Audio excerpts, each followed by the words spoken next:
देश की बात में आपका स्वागत है। मैं हूं शाहरुख खान। हरिद्वार धर्म संसद में भड़काऊ भाषण के मामले में उत्तराखंड पुलिस ने अब यति नरसिंहानंद पर भी केस दर्ज कर लिया है। यति नरसिंहानंद ने हरिद्वार में भड़काऊ भाषण देते हुए अल्पसंख्यकों के खिलाफ हिंसा के लिए उन्हें भड़काया, साथ ही शत्रमेव जयते का नारा भी दिया था। धर्म संसद में भड़काऊ भाषण देने के मामले में अब तक 5 लोगों को इस मामले में नामजद किया गया है। उन 5 लोगों के नाम बताते हैं। यति नरसिंहानंद, वसीम रिजवी उर्फ जितेंद्र त्यागी, धर्मदास, सागर सिंधु और अन्नपूर्णा के खिलाफ केस दर्ज हो चुका है। और इस पूरी खबर पे सौरभ शुक्ला की एक रिपोर्ट है, आइए उस पर नजर डालते हैं। नरसिंहानंद के खिलाफ एफआईआर तो दर्ज करी है इन्होंने, उसमें एक सेक्शन 295A का भी ऐड किया है जो कि एक नॉन बिलेबल सेक्शन है। लेकिन अब भी दूसरे तमाम आरोपी हैं जो जिन पर पुलिस ने मुकदमा दर्ज नहीं किया है। नरसिंहानंद पर आज ये मुकदमा लिख दिया गया है, लेकिन इसके साथ जो ऑर्गेनाइजर थे प्रबोधानंद, उनके खिलाफ अभी तक मुकदमा दर्ज नहीं किया गया। और हम लगातार प्रबोधानंद की वो तस्वीर दिखाते रहे जिसमें पुष्कर धामी जो उत्तराखंड के मुख्यमंत्री हैं वो उनके पैर छू रहे हैं। नरसिंहानंद हमने पहले भी देखा है कि चाहे वो प्रधानमंत्री मोदी हो, चाहे वो तमाम केंद्रीय मंत्री हैं, उनके खिलाफ भद्दी टिप्पणी करते आए हैं। संविधान को उनका कहना है कि संविधान भारत का गलत है, नाथूराम गोडसे जिंदाबाद के नारे लगाते हैं, महात्मा गांधी के बारे में गलत भाषा का प्रयोग करते हैं। तो नरसिंहानंद के खिलाफ मुकदमा लिख दिया। बड़ी वजह यही लग रही है कि जिस तरीके से कल 5 पूर्व रक्षा प्रमुखों ने प्रधानमंत्री और राष्ट्रपति को पत्र लिखा है और अपना रोष व्यक्त किया है इस नफरती भाषणों को लेकर के, तो शायद उत्तराखंड पुलिस को भी लगा कि नहीं कुछ कार्रवाई करनी चाहिए, क्योंकि पहले भी तमाम वकीलों ने और पूर्व रिटायर्ड जजेस ने सुप्रीम कोर्ट के सीजीआई को भी लेटर लिखा था और उन्होंने कहा था कि इस पूरे मामले में सुओ मोटो कॉग्निजेंस लिया जाए। जिस तरीके से छत्तीसगढ़ सरकार ने महात्मा गांधी को अपशब्द बोलने वाले कालीचरण को गिरफ्तार किया, उसके बाद से उत्तराखंड पुलिस पर दबाव ज्यादा बढ़ा हुआ था। यही वजह है कि अब 2 और आरोपी बढ़ा दिए गए हैं। लेकिन और भी इसमें लोग हैं। अभी तक अवधेशानंद के खिलाफ एफआईआर नहीं हुई है। प्रबोधानंद जिन्होंने कहा था कि म्यांमार की तरह भारत में भी एथनिक क्लिंजिंग होनी चाहिए, इस तरीके के बयान दिए थे, उनके खिलाफ अब तक कोई कार्रवाई नहीं हुई है। नरसिंहानंद के खिलाफ मुकदमा दर्ज किया, लेकिन सबसे बड़ा सवाल यह है कि जो 3 आरोपी थे पहले, जितेंद्र त्यागी, अन्नपूर्णा और धर्मदास, इनको नोटिस दिया था इन्वेस्टिगेशन में शामिल होने का सीआरपीसी 41 के तहत। तो अब तक वो पूछताछ में गए हैं नहीं गए हैं, इसको लेकर के भी सवाल खड़ा हुआ है। और सबसे बड़ी बात यह है कि गिरफ्तारी क्यों नहीं हो रही है। जब आपके पास सारे वायरल वीडियोस हैं, आपके पास तमाम इंटेलेक्चुअल और पूर्व रक्षा प्रमुख तक इसको क्रिटिसाइज कर रहे हैं, नेशनली इंटरनेशनली आपकी इसमें भद पिट रही है, तो ऐसे में क्या वजह है कि अभी तक उत्तराखंड पुलिस ने किसी की गिरफ्तारी नहीं की है। ठीक है, आपने बोला कि आपकी विवेचना जारी है, किसी को बख्शा नहीं जाएगा। और इसमें चार्जेस को लेकर के भी जब डीजीपी अशोक कुमार, उनसे हम लोग लगातार सवाल पूछते रहे कि इसमें सेडिशन चार्ज क्यों नहीं लगाया गया, तो उनका बोलना है कि सेडिशन चार्ज नहीं लगा सकते क्योंकि इनके भड़काऊ भाषणों के बाद हिंसा नहीं भड़की। तो क्या हिंसा भड़के तभी आप ये सेडिशन चार्ज लगाएंगे, जो कि संविधान को खुले तौर पर वो अपशब्द कहते हुए नजर आ रहे हैं इनके भड़काऊ भाषणों में। तो फिलहाल अब 5 लोगों के खिलाफ मुकदमा हो गया है। जितेंद्र नारायण त्यागी, अन्नपूर्णा उर्फ पूजा शकुम पांडे, इसके अलावा धर्मदास, सिंघू सागर महाराज और यति नरसिंहानंद, 295 और 153A, ये 2 धाराएं लगाई गई हैं, लेकिन अब तक किसी की गिरफ्तारी नहीं हुई है। नए साल की शुरुआत थोड़ी खराब रही है। पहले तो वैष्णो देवी भवन में हादसा हुआ, उसके अलावा एक और हादसा हुआ है, वो हरियाणा के भिवानी जिले में, जहां भूस्खलन की वजह से कई की जान चली गई। उनकी तादाद कुल 4 है। ये तस्वीरें हम आपको दिखा रहे हैं। 15 से 20 लोगों के दबे होने की आशंका है। खनन के काम में लगे थे कई वाहन, वो भी दब गए। तो एक तरीके से अगर हम देखें तो जो मरने वालों की तादाद है वो 4 बताई जा रही है, लेकिन 15 से 20 लोगों के और दबे होने की आशंका है। ऐसे में मृतकों की तादाद बढ़ सकती है। तो एक बदकिस्मत रहे ये लोग जो यहां पे काम कर रहे थे, भूस्खलन हुआ और लोगों की जान चली गई।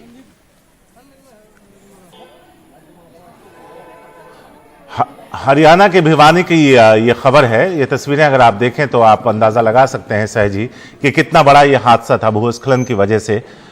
15 से 20 लोग अब भी दबे हैं। रेस्क्यू ऑपरेशन चल रहा है। कोशिश ये जारी है कि जो लोग भी वहां काम कर रहे थे और उनके दबे होने की आशंका है, उन्हें बचाया जा सके।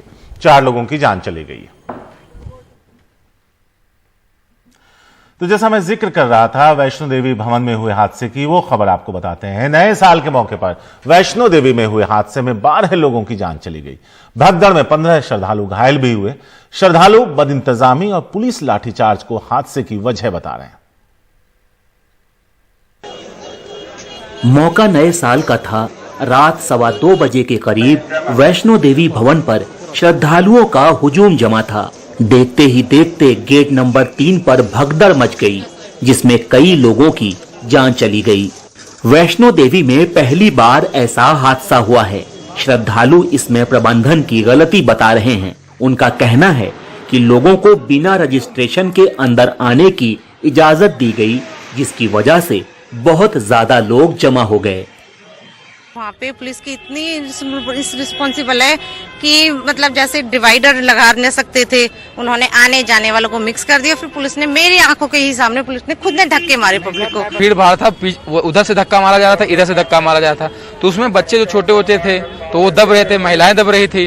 तो बस ये है कि जो बीच में फंस गया था वो निकलने की कोशिश कर रहा था कि मैं बाहर कैसे निकलूं। आपको लगता है कि एडमिनिस्ट्रेशन की गलती थी? हाँ, बिल्कुल गलती थी, क्योंकि इसलिए गलती थी उनकी क्योंकि जो यहाँ पे जो मतलब जो यात्री पर्ची होती है उन्हें उस हिसाब से ऊपर भेजना चाहिए था। उन्होंने इतनी पर्ची काट दी कि ऊपर अंधाधुंध लोग हो गए और पैर रखने की भी जगह नहीं थी और उन्होंने इकट्ठे लोग छोड़ दिया। हादसे का शिकार हुए ज्यादातर लोग उत्तर प्रदेश और दिल्ली से आए थे। इनकी उम्र 24 से 38 साल के बीच थी। सूत्रों का कहना है कि 20,000 की क्षमता वाले भवन में 40,000 से ज्यादा लोग जमा थे। श्रद्धालु ये भी बता रहे हैं कि भीड़ पर काबू पाने के लिए पुलिस ने लाठीचार्ज किया, जिससे हालात और बिगड़ गए। जम्मू कश्मीर प्रशासन ने उच्च स्तरीय जांच के आदेश दिए हैं। प्रधानमंत्री मोदी ने भी हादसे पर अफसोस जताया है। महत्वपूर्ण घटना हुई है जिसमें 12 श्रद्धालु अपनी जान गंवाए। तुरंत ही रेस्क्यू किया गया लोगों को और 16 लोगों को अस्पताल लाया गया। कुछ एक वर्षों में देखने को मिला है कि न्यू ईयर ईव पर एक ट्रेंड आया है। बहुत बड़ी संख्या में युवा यात्रा करने आते हैं। जो ट्रेडिशनल डेवोटीज थे गुजरे जमाने में वो अधिकतर त्योहारों के मौसम में आते थे, परंतु देश के प्रधानमंत्री स्वयं देखरेख कर रहे हैं, पल पल की मॉनिटरिंग कर रहे हैं। हादसे में घायल लोगों का नारायणा सुपर स्पेशलिटी अस्पताल में इलाज चल रहा है, जिसका संचालन श्राइन बोर्ड के हाथ है। ये पहली दफा है जब माता वैष्णो देवी यात्रा में भगदड़ मची, 12 लोग मारे गए, दर्जन से ज्यादा जख्मी हुए। प्रशासन ने एक आला सतही जांच के आदेश दिए हैं और यात्रा को दोबारा बहाल किया गया है, लेकिन साल के पहले दिन कई श्रद्धालुओं को दर्शन के बगैर ही वापस लौटना पड़ा। श्रीनगर से नजीर मसूदी, एनडीटीवी इंडिया के लिए। देश में ओमिक्रॉन की वजह से तीसरी लहर की आहट महसूस की जा रही है। हर गुजरते दिन के साथ पॉजिटिविटी रेट बढ़ता जा रहा है। ओमिक्रॉन के केस भी बढ़ते जा रहे हैं। कुल मामले 1431। ओमिक्रॉन से ठीक हुए मरीजों की तादाद 488। महाराष्ट्र की बात करें तो 354 टॉप पर, दिल्ली दूसरे नंबर पर 351, तमिलनाडु में 118 केस, केरल में 109, गुजरात में 105।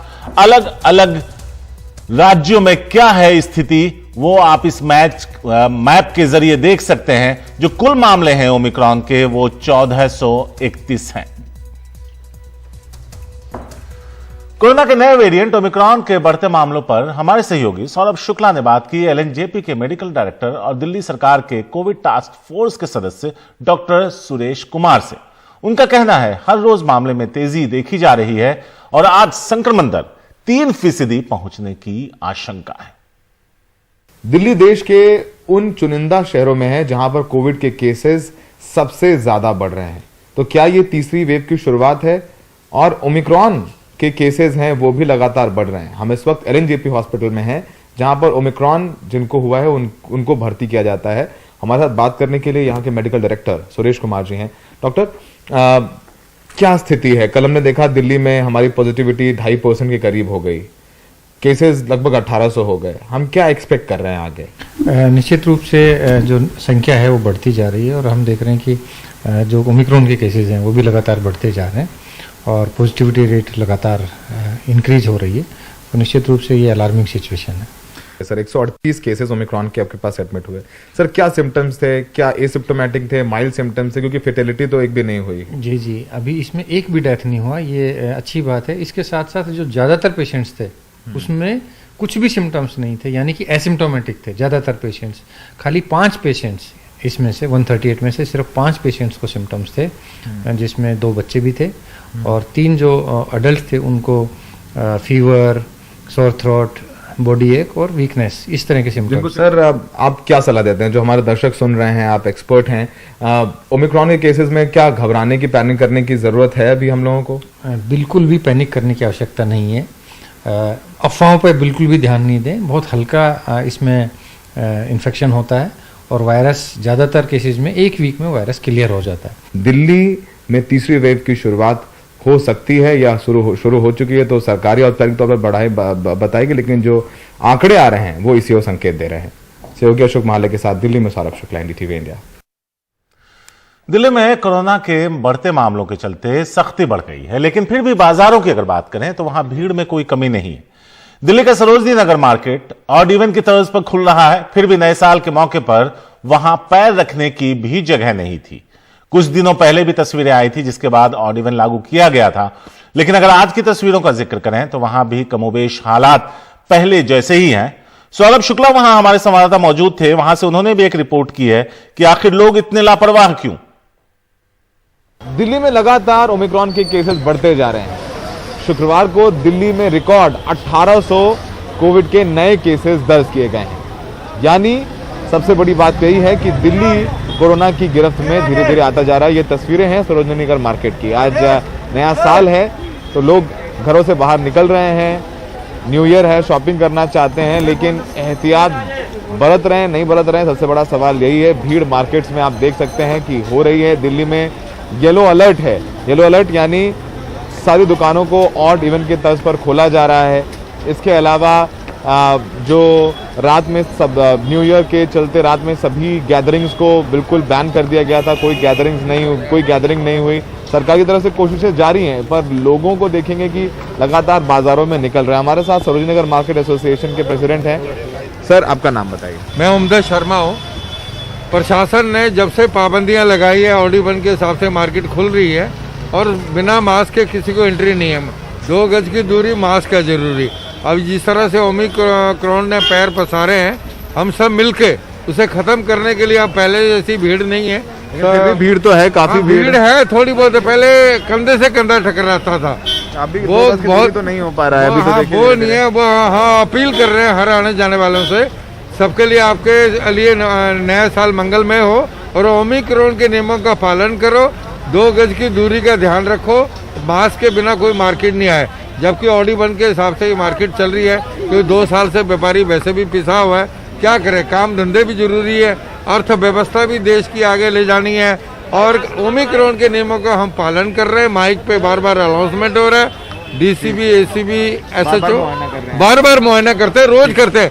NDMC भी यहाँ पूरी मौजूद है। देखेंगे यहाँ पर आगे, क्योंकि सरोजनी नगर मार्केट है और यहाँ पर बहुत भीड़ होती है। भीड़ आज है भी, तो प्रशासन ने भी तैयारियां की हैं। आप देखेंगे यहाँ पर दिल्ली के सिविल डिफेंस के लोग हैं, पैरामिलिट्री फोर्सेस भी यहाँ पर तैनात किए गए हैं। ये मेक श्योर किया जा रहा है कि लोग मास्क पहन करके आएँ, लेकिन लोग मास्क पहन करके आ रहे हैं, वो प्रशासन के डर से आ रहे हैं। लेकिन आप देखेंगे कि बाजार में भीड़ लगातार बनी हुई है और वाकई में जिस तरीके से दिल्ली में केसेस बढ़ रहे हैं, मई के बाद से सबसे ज़्यादा मामले कल दर्ज किए गए हैं।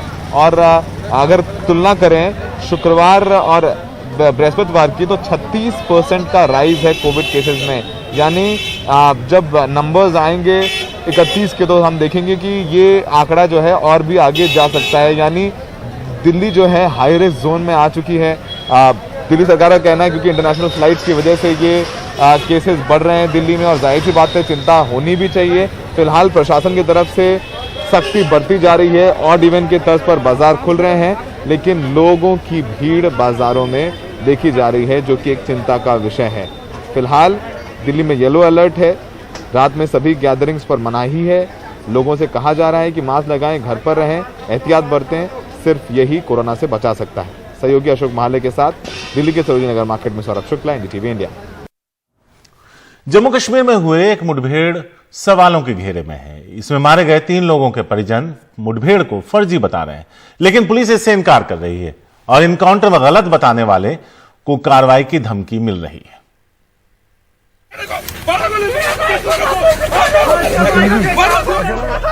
क्या नेता और मीडिया किसी पुलिस जांच पर सवाल खड़े कर सकते हैं, जिसने श्रीनगर के हैदरपोरा में हुई विवादास्पद मुठभेड़ में पुलिस वालों को क्लीन चिट दे दी।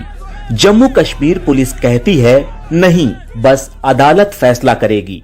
न नेता, न मीडिया और न 15 नवंबर की मुठभेड़ में मारे गए लोगों के परिजन। पुलिस ये चेतावनी भी दे रही है कि इस जांच को लीपापोती बताने वालों पर कार्रवाई होगी। जज डिसाइड करेगा ये खरा बुरा है, ये तो पॉलिटिशियन नहीं करेगा, फैमिली मेंबर नहीं करेगा, मीडिया वाला नहीं कर सकता है कि कॉम्पिटेंट है, इसको कोई राइट नहीं है। Anybody having any evidence? हम बयानों को लेकर आहत हैं। अगर उनके पास सबूत है तो उन्हें जांच कमेटी के सामने पेश करने चाहिए। कानून अपना काम करेगा। Conducting the inquiry.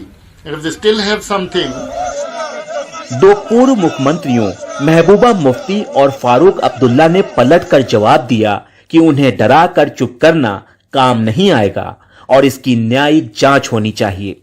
पुलिस की रिपोर्ट गलत है सर, पुलिस ने अपने आप को बचाने के लिए वो किया है, पुलिस ने उनको मारा है, इसमें कोई शक नहीं है। मैं समझता हूँ कि इसकी जुडिशियल इंक्वायरी होनी चाहिए और पुलिस को ऐसे काम नहीं करने चाहिए। मंगलवार को एसआईटी की टीम ने अपने नतीजे में बताया कि आतंकियों ने 2 लोगों, एक डॉक्टर और एक कारोबारी को मुठभेड़ के दौरान या तो कवच की तरह इस्तेमाल किया या फिर उन्हें मार डाला। साथ ही एसआईटी ने डॉक्टर मुदासिर पर आतंकियों के साथ साठगांठ और कारोबारी अल्ताफ भट्ट पर सूचनाएं छुपाने का आरोप लगाया।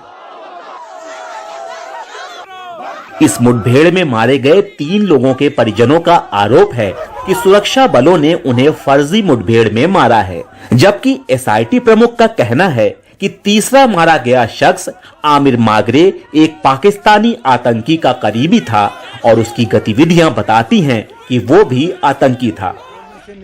दूसरी तरफ आमिर के पिता मोहम्मद लतीफ मागरे आतंकवाद विरोधी मुहिम के लिए जाने जाते हैं। उनका दावा है कि वो बेगुनाह था और उन्होंने जम्मू कश्मीर हाई कोर्ट में अर्जी दी है। हैदरपुरा इनकाउंटर पर पुलिस की जांच पर हम सवाल नहीं करेंगे, लेकिन सवाल ये भी पैदा होता है कि क्या सवाल करना और तनकीद करना भी एक जुर्म बन गया है। श्रीनगर से नजीर मसूदी, एनडीटीवी इंडिया के लिए। दिल्ली के मुख्यमंत्री और आम आदमी पार्टी के संयोजक अरविंद केजरीवाल इन दिनों पंजाब के दौरे पर हैं। पंजाब में होने वाले चुनाव को लेकर आम आदमी पार्टी पूरा जोर लगा रही है। आज अमृतसर में केजरीवाल ने पत्रकारों से बात की और उन्होंने एक बार फिर ये बात दोहराई कि पंजाब में अगर आम आदमी पार्टी की सरकार बनेगी तो कई सुविधाएं देंगे। साथ ही उन्होंने अनुसूचित जाति के हर बच्चे को अच्छी शिक्षा देने का वादा किया और सफाई कर्मचारियों की नौकरियां पक्की करने का भी। पंजाब में हमारी सरकार बनेगी, एससी भाईचारे के एक एक बच्चे को अच्छी से अच्छी शिक्षा देने की, जो शिक्षा अमीरों के बच्चों को मिलती है, ऐसी अच्छी से अच्छी शिक्षा देने की जिम्मेदारी हमारी होगी। दूसरी चीज, मैंने यहाँ के संत समाज से बात की। संत समाज का कहना है कि श्राइन बोर्ड यहाँ पे भंग करके, और समाज का मंदिर है, समाज का पवित्र स्थान है, समाज को उसको चलाने की जिम्मेदारी मिलनी चाहिए। इस बात से हम पूरी तरह से सहमत हैं। तीसरी चीज, सफाई कर्मचारी जो कि आज बहुत कठिन परिस्थितियों में काम करते हैं, कच्चे हैं, उनकी नौकरी का आज नहीं पता, उनको ठेकेदार तरह तरह से शोषित करते हैं। हमारी सरकार बनने पर सफाई कर्मचारियों को पक्का किया जाएगा। चौथी चीज कि अभी भी मैनुअल स्कैवेंजिंग, उसको इसमें क्या बोलेंगे पंजाबी में, सीवरमैन, वो जो सीवर के अंदर आज भी घुस के खुद हाथ से साफ करते हैं विदाउट किट। 21वीं सदी में हम लोग चले गए। ऐसे में मजबूरी के अंदर लोगों को आज भी सीवर के अंदर खुद घुस के ये काम करना पड़े, ये सही नहीं है। ऐसे ये सीवर के अंदर घुसना बंद करेंगे और सबको मशीनें देंगे ताकि इज्जत के साथ, इज्जत बख्शेंगे, इज्जत देंगे, बराबरी का हक देंगे, ताकि वो बिजनेस भी करे और इज्जत के साथ अपनी जिंदगी जी सके। यूपी चुनाव में कई दलों की साख दांव पर लगी है। उनमें से एक पार्टी है समाजवादी पार्टी। सभी दल चुनाव विवादों की झड़ी लगा रहे हैं। इसी क्रम में सपा के अध्यक्ष अखिलेश यादव ने यूपी की जनता से अब वादा किया है कि अगर उनकी सरकार बनी तो 300 यूनिट घरेलू बिजली मुफ्त दी जाएगी। इसके साथ ही किसानों को पहले की तरह सिंचाई की सुविधा फ्री में मिलती रहेगी। हम समाजवादी लोग जब सरकार बना लेंगे तो 300 यूनिट घरेलू बिजली फ्री होगी। समाजवादी सरकार बनने पर 300 यूनिट बिजली घरेलू फ्री होगी और इसके साथ साथ हमारे किसानों की पूरी सिंचाई पहले की तरह फ्री होगी, माफ होगी। महाराष्ट्र के जलगांव के एक गांव से बाल यौन शोषण का दिल दहला देने वाला मामला सामने आया। 5 और 7 साल की 2 बच्चियों के साथ दरिंदगी की गई और वो डॉक्टर के पास पहुंचे तो उनसे मेडिकल करने के लिए भी कहा, लेकिन उससे भी डॉक्टरों ने इनकार कर दिया। कैलाश सत्यार्थी फाउंडेशन की दखल के बाद पीड़ितों और उनके परिवार को जरूरी मदद मिल पाई।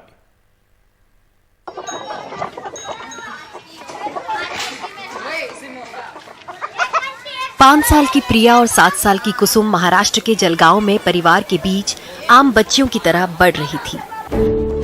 लेकिन एक दिन जब उनके घर वाले खेतों में काम करने निकले तब उनके साथ एक अपराध हुआ। एक पड़ोसी ने उन्हें अकेला देख मिठाई खिलाने के नाम पर अपने घर बुला लिया। उसने दोनों बच्चियों का यौन उत्पीड़न किया। जब हम काम से लौटे मैंने देखा बेटी पथराई बैठी है। तब उसने बताया कि कैसे उसके पड़ोसी ने घर ले जाकर उससे कैसा गंदा काम कराया। मेरी छोटी बेटी बिल्कुल सदमे में थी। डरी हुई बच्चियां दिन भर छुपी रहीं। रात को माँ पिता घर लौटे तो उनके सामने फूट पड़ी। माँ पिता ने बच्चों को शांत कराया और फौरन पुलिस के पास पहुंचे। एक एफआईआर दर्ज हुई और आरोपी के खिलाफ पॉक्सो और आईपीसी की कई धाराएं लगाई गई।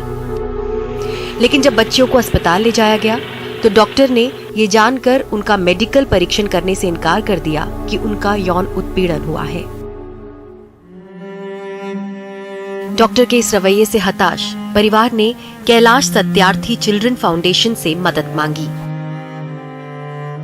परिवार से खुद मिला, 2-3 बार मिला, उनका कोर्ट में जाके मिला, उनको सहायता किया। संस्था के प्रयास ऐसा है कि इस दुनिया में जो दुर्व्यवहार हो रहे हैं बच्चियों के साथ, तो ये जो कायदा पॉक्सो कायदा जो बना हुआ है, CWC और पॉक्सो कायदा ये दोनों और जिला प्रशासन और डिस्ट्रिक्ट एडमिनिस्ट्रेटर के हिसाब से पुलिस डिपार्टमेंट के वो जिन्होंने ये कृत्य किया है तो उनको सजा कड़ी से कड़ी सजा मिलनी चाहिए। हमारा प्रयास रहता है। हमारी संस्था भी मुआवजा दिलवाने का प्रयत्न करती है। हम इसके लिए कैंपेन करते हैं कि बच्चे के ऊपर जो दुर्घटना घटी है और उनको शैक्षणिक की सुविधा हो, आरोग्य की सुविधा हो और बच्ची बड़ी होए और उसके खुद के ऊपर खड़े रहे, उनको फैमिली को सपोर्ट मिले, इसके लिए भी हमारी संस्था काम करती है।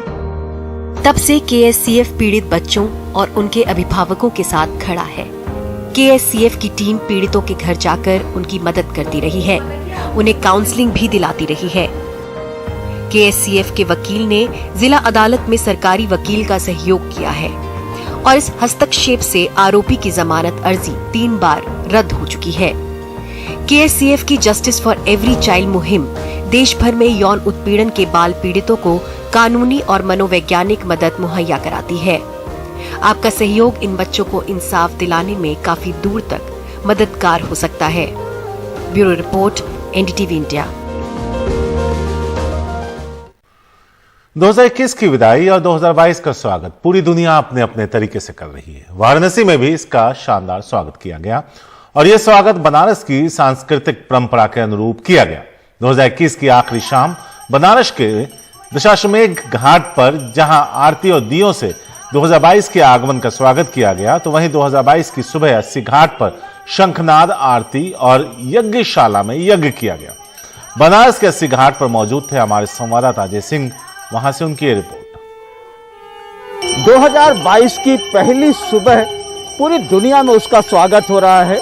अपने अपने तरीके से हर दुनिया में हर तरीके के लोग अपने अपने तरीके से इस 2022 का स्वागत कर रहे थे और 2021 का जो है वो अपने तरीके से विदाई कर रहे थे और 2022 का स्वागत। लेकिन देश की सांस्कृतिक राजधानी काशी में अगर हम आपको दिखाने की कोशिश करें कि नए साल का स्वागत कैसे होता है।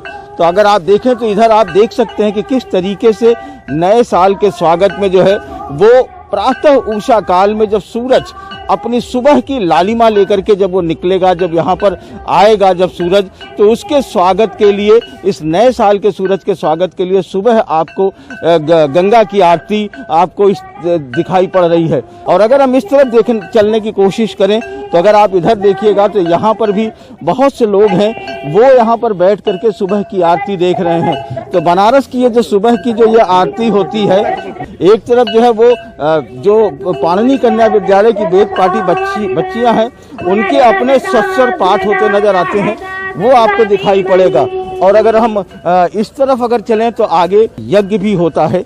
उस यज्ञ के साथ जो है पूरा जो है वो सुबह का एक अपना वातावरण होता है। इसकी शुरुआत जो है वो शंखनाद से होती है। सबसे पहले पाणिनी कन्या विद्यालय की वो महिलाएं जो हैं वो शंखनाद करती हैं, और शंखनाद करने के बाद जो है वो इस आरती की शुरुआत हो जाती है।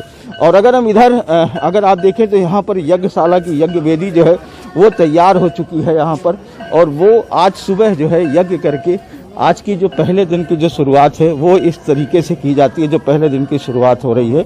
आप लोगों की सुबह कैसी होती है, आज किस तरह से कर रही है? हमारी सुबह बहुत आध्यात्मिक होती है, और विश्व में ऐसी सुबह का नज़ारा कहीं और नहीं हो सकता, क्योंकि माँ गंगा सामने हैं।